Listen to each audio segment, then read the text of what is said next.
Бүгін біз өтпелі үрдісті классикалық әдіспен есептеуді қарастырамыз.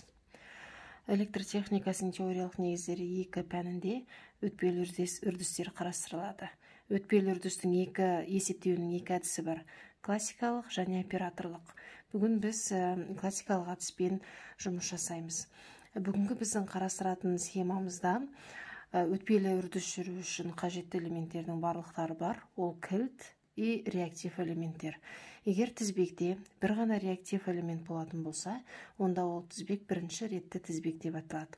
Ал егер екі түрлі реактивті элемент болатын болса, онда оны екінші реттік дейміз.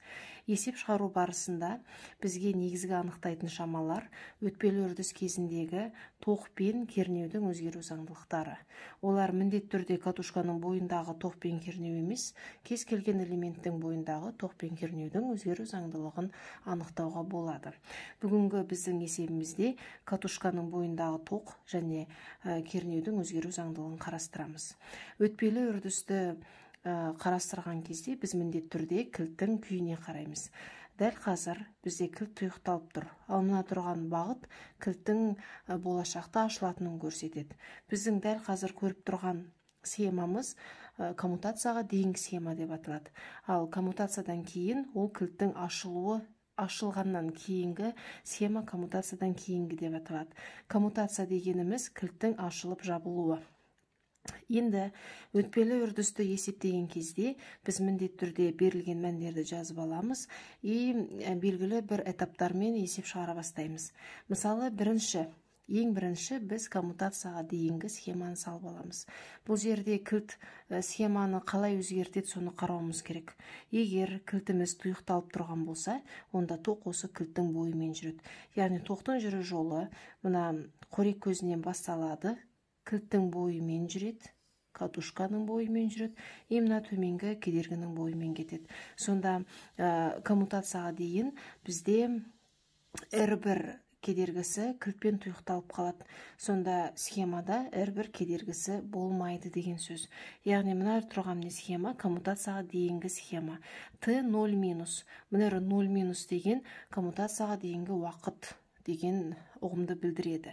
Алмастыру сұлбасын салған кезде реактивті элементтерді тоже алмастырамыз.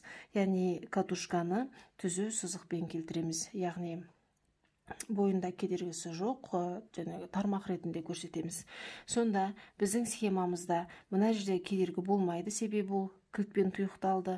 Мына катушканы түзу тармақ ретінде көрсетеміз, бірақ оның бар екенін көрсетіп қоямыз. Бұл жерде PL деген белгілену пайда болды. Негізінен айнымалы тоқ тізбегінде біз катушканың кедергісін XL деп көрсеткенбіз, ол омега көбейту L. Мына бұрыштық жиілік бізде өтпелі процесс кезінде P операторымен алмасады. Сол кезде біз катушканың кедергісін PL деп көрсетеміз. Енді мына коммутацияға дейінгі салып алған схема бойынша біз бастапқы тәуелсіз шартты анықтаймыз. Бастапқы тәуелсіз шартқа катушканың тоғы мен конденсатордың кернеуін жатқызамыз. Тура мына қарастырып отырған есебімізде конденсатор болмағандықтан біз тек қана катушканың тоғын анықтаймыз. Бастапқы тәуелсіз шартты біз міндетті түрде коммутацияға дейінгі уақытты көрсетуіміз керек. Яғни схемада бізде IL коммутацияға дейінгі, яғни катушканың бойындағы тоқтың мәнін анықтау бастапқы тәуелсіз шарт болып табылады. Бұл тоқты осы алмастыру сұлбасы арқылы анықтаймыз. Бұл жерде біз реактив кедергілерді тоқты анықтау кезінде қолданбаймыз. Бұл жерде тек қана актив кедергілермен жұмыс жасаймыз. Сонда IL коммутацияға дейін ол кернеу бөлінген кедергі. Схемада бір ғана кедергі. Ом заңы бойынша анықтаймыз. Ары қарай келесі біздің қарастыратын этап коммутациядан кейінгі схеманы салу. Коммутациядан кейінгі схемада. Коммутациядан кейін бізде кілт ашылады. Кілт ашылса, онда тоғымыз кілттің бойымен емес, оның астындағы кедергімен жүреді. Яғни коммутациядан кейін біздің схема қалай өзгереді? Мына жерде актив кедергі пайда болады. Қалған элементтер өз орнында. Коммутациядан кейінгі уақыты T0+ деп көрсетеді. Осы схемамен біз ILU деген ұғымды анықтаймыз. L деген катушка, I деген тоқ, яғни катушканың бойындағы тоқ, U деген тұрақталған режим тоғы деп аталады, яғни установившееся значение. Орыс тілінен алғандағы индекс. Бұл тізбектің бойымен бір ғана тоқ жүреді. Катушкасы бар тармақтың тоғын ILU деп көрсетеміз. Сол тоқтың мәнін анықтаймыз. Оны анықтау үшін Ом заңы бойынша кірістегі кернеуді осы тізбектің бойындағы актив кедергілердің қосындысына бөлу арқылы анықтап аламыз. Келесі үшінші этап Z at P деген шаманы анықтаймыз. Z at P дегеніміз сипаттық теңдеу деп аталады. Сипаттық теңдеуді нолға теңестіре отырып, оның түбірін табамыз. Сипаттық теңдеу дегеніміз ол бүкіл тізбектің жалпы кедергісі деген сөз. Яғни кірістегі кедергіні анықтаймыз. Оның құрамында актив, реактив кедергі барлығы ескеріледі. Бұл жерде біз міндетті түрде кедергілердің жалғану ретіне назар аударуымыз керек. Дәл қазір бізде 3 кедергі бар, 3-і тізбекте жалғанған. Сол себептен оларды бір-біріне қосып шығамыз. Z at P R қосылған PL қосылған R. Нольға теңестіре отырып, берілгендегі мәндерді қоя отырып, P-ны тауып аламыз. P минус 160 болады. Бізде сипаттық теңдеудің түбірі әр қашанда теріс таңбамен көрсетілуі тиіс. Енді келесі төртінші этап. Төртінші бөлімде біз іздеп отырған функцияларымызды анықтаймыз. Бізде есеп шығару барысында өтпелі процесс кезіндегі тоқтың өзгеру заңдылығын анықтау керек. Сол үшін біз оның негізгі формуласын жазып аламыз. Тоқтың өзгеру заңдылығы екі құраушыдан тұрады. ILU қосылған ILSV. Мұндағы ILU деген өтпелі процесстің уақыты біткеннен кейін тұрақталған режимдегі катушканың бойымен жүретін тоқ, оны біз тауып қойғанбыз. Ол 1,5-ға тең болды. ILSV-ны біз әлі білмейміз. Біздің келесі тапсырмамыз осы ILSV-ны табу. SV деген свободный деген сөзден шыққан, яғни еркін режим.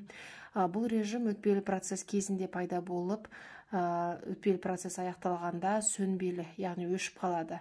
Яғни бұл режимде біз есептеу үшін келесі формуланы қолданамыз. ILSV ол AE PT дәрежесі. Бұл жерде біздің білмейтін шамаларымыз, бізге жаңағы айнымалы шамаларымыз, енді анықтайтын шамаларымыз А мен П. Мұндағы П деген сипаттық теңдеу түбірі, оны тауып қойдық. Ол минус 160 болды. А дегеніміз интегралдау тұрақтысы. Біздің тапсырмамыз осы Аны анықтау. Интегралдау тұрақтысын коммутация кезі моментінде анықтайды, яғни уақыт 0-ға тең болған кезде анықталады. Бұл Аны анықтау үшін біз IL атты функциясының формуласын қайтадан жазып аламыз. Тұрақталған режимнің тоғын анықтаған шамамыз 1,5-ды қоямыз, оған қосамыз. Мына ILSV-ның формуласы көрсетілген, жазып аламыз AE PT. Мұндағы Аны табу үшін уақытты 0-ға теңестіреміз, және мына формуланы қайтадан жазып шығамыз, бірақ Т-ның орнына 0-дар қоя отырып.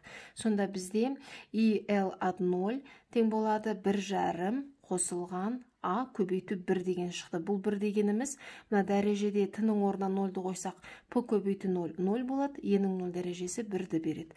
Осы жерде бізде мынандай сұрақ туындайды. IL at 0 орнына не қоямыз? IL at 0-дің орнына сан мәнін қоймас бұрын біз коммутация заңдарын еске түсіреміз. Коммутацияның екі заңы бар. Бірінші заңы катушкаға негізделген, яғни катушкадағы коммутацияға дейінгі тоқтың мәні сол катушкадағы коммутация кезіндегі тоқтың мәніне тең, ал ол коммутациядан кейінгі бастапқы моменттегі тоқтың мәніне тең.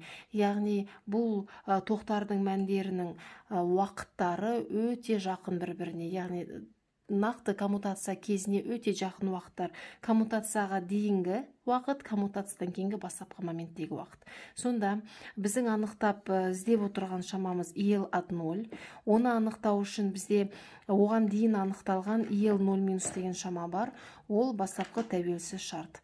Бастапқы тәуелсіз шартта біз IL at 0-ды тауып 3-ке теңестіріп қойғанбыз. Соны IL 0-дің орнына келіп қоямыз. Сонда міне қарасақ IL 0 тең болады IL 0-ға.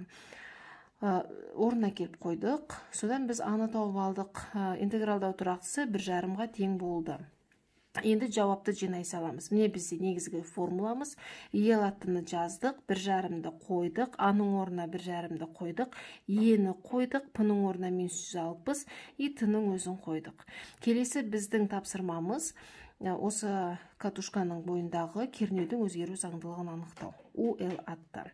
Оны анықтау үшін біз мына тұрған формуланы жазып аламыз. Бұл формулада біз ди бөлінген датты деген жаңағы туынды шамасын қолданамыз, яғни тоқтың функциясынан туынды анықтау. Осы жерден біз УЛ аттыны табу үшін мына формулаға керекті шамаларды қойып шығамыз. L-дің орнына берілгендегі индуктивтіліктің мәнін қоямыз, ол 0,15. Жақшаның ішіне ди даттының орнына мына жаңағы тапқан тоғымыздың функциясын жазып шығамыз. Ди датты деген ұғым ол туынды деген мағынаны білдіреді, яғни осының туындысын табамыз. 0,5 қалады. Бос саннан туынды 0-ға тең болады. Дәреженің туындысы алдыға таңбасымен қосып келеді. И осы жерден біз калькулятормен есептей отырып, нақты шамамызды тауып аламыз. Осылайша біз УЛ аттының функциясын таптық және тоқтың функциясын анықтадық.